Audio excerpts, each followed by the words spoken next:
میری زندگی میں جو سب سے بڑی رکاوٹ ایک انسان کی پرواز میں ہے، یہ نہیں کہ میرے میں بھی خوف نہیں تھا، میرے میں بھی خوف تھا۔ مجھے بھی یہ ہوتا تھا کہ جی لوگ مذاق اڑائیں گے، لوگ ہنسیں گے آپ کے اوپر۔ میں تو بلکہ زیادہ، مجھے بچپن میں بہت ہی شرم آتا تھا، تقریر ہی نہیں ہوتی تھی لوگوں کے سامنے۔ دوسری چیز موت کا ڈر، سب کی طرح مجھے بھی موت کا ڈر تھا۔ میں جب پالیٹکس میں آیا اس سے پہلے میں نے اس خوف کے اوپر قابو پایا، کیونکہ میرا ایمان جیسے جیسے مضبوط ہوتا گیا میرا یہ خوف جاتا گیا، اور میں جب اس نتیجے پہ آیا کہ سب سے پہلے کیا ہوا، انہوں نے کیسے انسانوں کے کیریکٹر بدلے، انہوں نے کیا کیا؟ انہوں نے سب سے پہلے انسانوں کو آزاد کیا، ذہنی طور پہ آزاد کیا، اندرونی طور پہ آزاد کیا، کیونکہ آزاد ذہنی بڑے کام کرتے ہیں۔ غلام ذہن کبھی کوئی چیز ایجاد نہیں کرتے۔ انوینشنز، نئی ایجاد جو چیزیں ہوتی ہیں وہ آزاد مائنڈ کرتے ہیں، غلام نہیں کر سکتا۔ ایک غلام اچھا غلام ہی بنتا ہے، کاپی کرتا ہے۔ آزاد ذہن بڑے کام کرتا ہے، اور اس کی وجہ کئی 100 سال تک سارے دنیا کے ٹاپ سائنٹسٹ مسلمان تھے، اور وہ اس کی بنیاد رکھی گئی مدینہ میں۔ تو سب سے پہلے انہوں نے کیا کیا؟ میری زندگی میں جو سب سے بڑی رکاوٹ ایک انسان کی پرواز میں ہے وہ ہے خوف۔ اور میں بار بار یہ اپنی قوم کو بتاتا رہتا ہوں کہ جو خوف کا بت ہے اس کا توڑنا بڑا ضروری ہے۔ تو میرے نبی صلی اللہ علیہ وسلم تو جو قرآن تھی وہ چلتے پھرتے قرآن تھے۔ تو قرآن کے اندر جو واضح طور پہ لکھا ہوا ہے کہ جو لوگ ایمان لے آئے اللہ ان کے خوف دور کر دیتا ہے۔ خوف کا سب سے بڑا خوف موت کا۔ اللہ نے کہا زندگی موت میرے ہاتھ میں ہے۔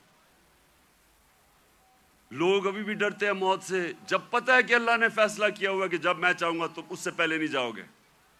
عزت ذلت اللہ کے ہاتھ میں۔ لوگ ڈرتے ہیں کہ ہم ذلیل ہو جائیں گے۔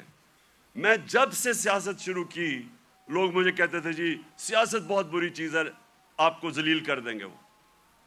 اور پھر رسک، لوگ اپنی نوکریاں نہیں چھوڑتے، غلط کام کرتے ہیں، غلط آرڈر لیتے ہیں، صرف اس لیے کہ جی میری نوکری نہ چلی جائے، میرا رسک نہ چلا جائے۔ اللہ نے کہا وہ میرے ہاتھ میں ہے۔ یہ بڑا امپورٹنٹ ہے آپ کے لیے سمجھنا کہ وہ کیسے چینج آئے مدینہ کے لوگوں، وہ آزاد ہو گئے،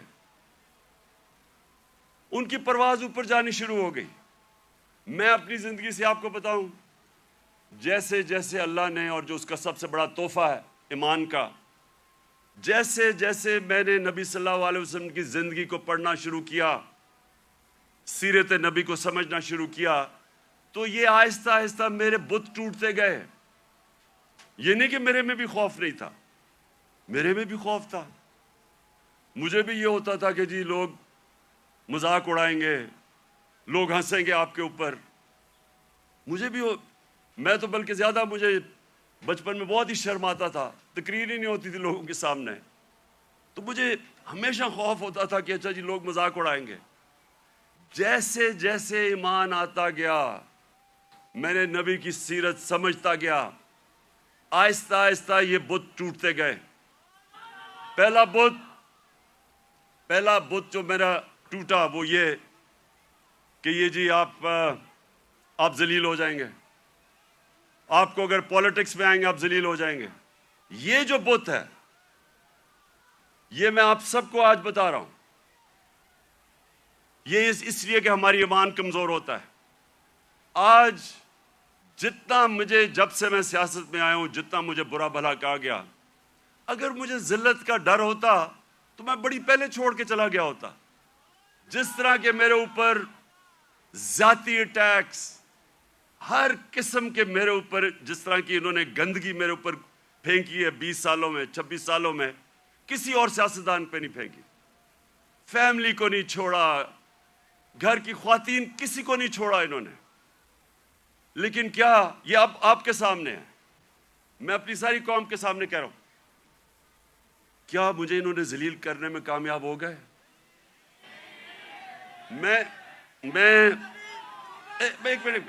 میں آپ کو آج سب کو کہہ رہا ہوں، پچھلے 6 مہینے میں جتنی مجھے اللہ نے عزت دیا، مجھے ساری زندگی میں کبھی اتنی عزت نہیں ملی.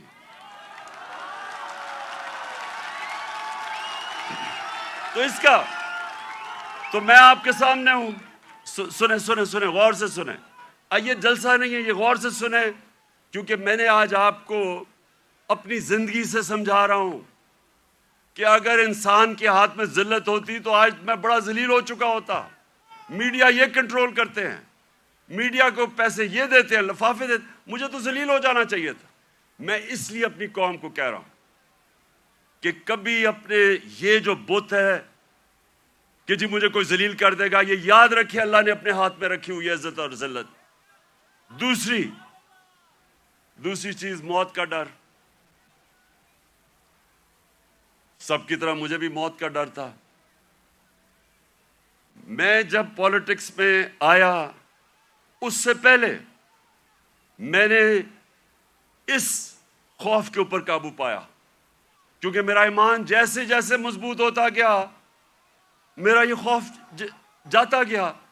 اور میں جب اس نتیجے پہ آیا کہ جب اللہ کا فیصلہ ہوگا اس سے پہلے مجھے کوئی نہیں لے جا سکتا، تب میں سیاست میں آیا. میں کینسر ہاسپٹل میں 5 سال میرا آفس تھا. میں نے جب کینسر ہاسپٹل بنایا 5 سال میرا آفس تھا وہاں. اپنے سامنے میں نے دیکھا 3 میرے دوست وہاں آئے اچھے بھلے چیک اپ کروانے کے لیے، اور 6 مہینے میرے تینوں چلے گئے. تو یہ جو ہم سمجھتے ہیں کہ ہم اگر سیف کھیلیں گے تو شاید ہم موت سے بچ جائیں گے، یا کہ ہم اگر اپنے ایمان کے مطابق چلیں گے تو شاید جلدی موت آ جائے. یہ غلط فہمی میں نکال دیں اپنے ذہن سے. یہ سب سے بڑا خوف ہے اور یہ انسان کو روکتا ہے بڑے کاموں سے. اور تیسری چیز یہ رسک کہ جی میری نوکری چلی جائے گی، پیسہ کدھر سے آئے گا. محنت انسان کرتا ہے، فیصلہ اللہ کرتا ہے. تو یہ جو 3 چیزیں ہیں یہ انسان کو آزاد کر دیتی. اور پھر جو بڑا بت ہے، میں کا بت، جو انسان اپنے سے باہر نہیں نکلتا، جو سب سے بڑی جہاد ہے، جہاد اکبر، اپنی نفس کے خلاف، اپنی میں کو کنٹرول کرنے کے لیے. یہ بہت بڑا بت ہے. اپنی ذات کے لیے، اپنے آپ کے لیے انسان سمجھتا نہیں ہے کہ اس کو اللہ نے کتنا بڑا مقام رکھا ہے. اس کی ویژن، جو انسان اپنے لیے زندگی گزارتا ہے وہ چھوٹا سا انسان بن جاتا ہے. جتنا مرضی اللہ اس کو نواز دے، جتنے مرضی پیسے دے دے، علم دے دے، جو اپنی ذات کے لیے زندگی گزارتا ہے وہ آج تک دنیا کی تاریخ میں بڑا انسان نہیں بن سکا. لوگ کس کو یاد رکھتے ہیں؟ ہم بڑے ہو رہے تھے لاہور میں تو سارے گنگا رام کو یاد رکھتے تھے. گنگا رام کو کیوں؟ اس نے ہسپتال بنایا تھا انسانوں کے لیے. سارے جو اللہ کے برے صغیر میں بڑے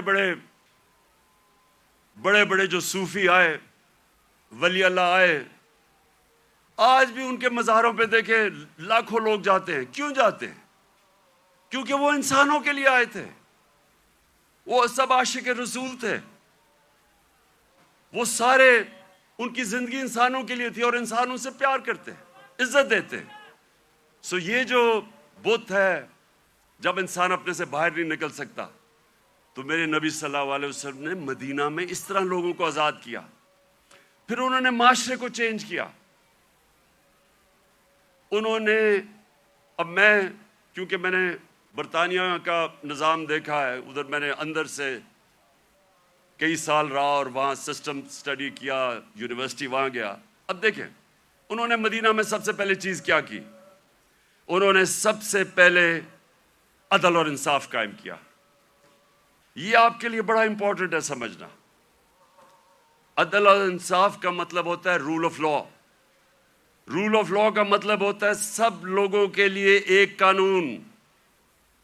قانون کے سامنے سب ایک برابر، کوئی قانون سے اوپر نہیں ہے. یہ بڑا ضروری ہے آپ کو سمجھنا، کیونکہ بدقسمتی سے پاکستان میں ہم نے رول آف لا دیکھا ہی نہیں ہے. میں جب شروع میں گیا برطانیہ تو پہلی دفعہ میں نے رول آف لا دیکھا. کوئی قانون کے اوپر نہیں. وہ جا رہا، ان کا جو پرائم منسٹر ہے اس کی جرت نہیں ہے قانون توڑنے کی. ہم نے جب شروع میں دیکھا جو ان کا برطانیہ کا جو شہزادہ تھا پرنس چارلز، اس کو ٹریفک وارڈن نے روک کے فائن کر دیا، وہ سپیڈ کر رہا تھا. وہاں کوئی قانون سے اوپر نہیں تھا. ابھی آپ نے دیکھا کہ برطانیہ کا پرائم منسٹر جو کہ باہری اکثریت سے جیتا تھا، اس کو صرف نکال دیا گیا اس وجہ سے کہ انہوں نے کہا کہ اس نے جو لوگوں کے لیے قانون بنایا تھا سوشل ڈسٹنسنگ کا کرونا کے دوران، اس نے اس کے اوپر عمل نہیں کیا، اس پہ نکال دیا. قانون کی بالادستی. اور یہ میرے نبی صلی اللہ علیہ وسلم نے مدینہ میں کہا کہ میری بیٹی بھی اگر جرم کرے گی تو اس کو سزا ملے گی. کوئی قانون سے اوپر نہیں ہے.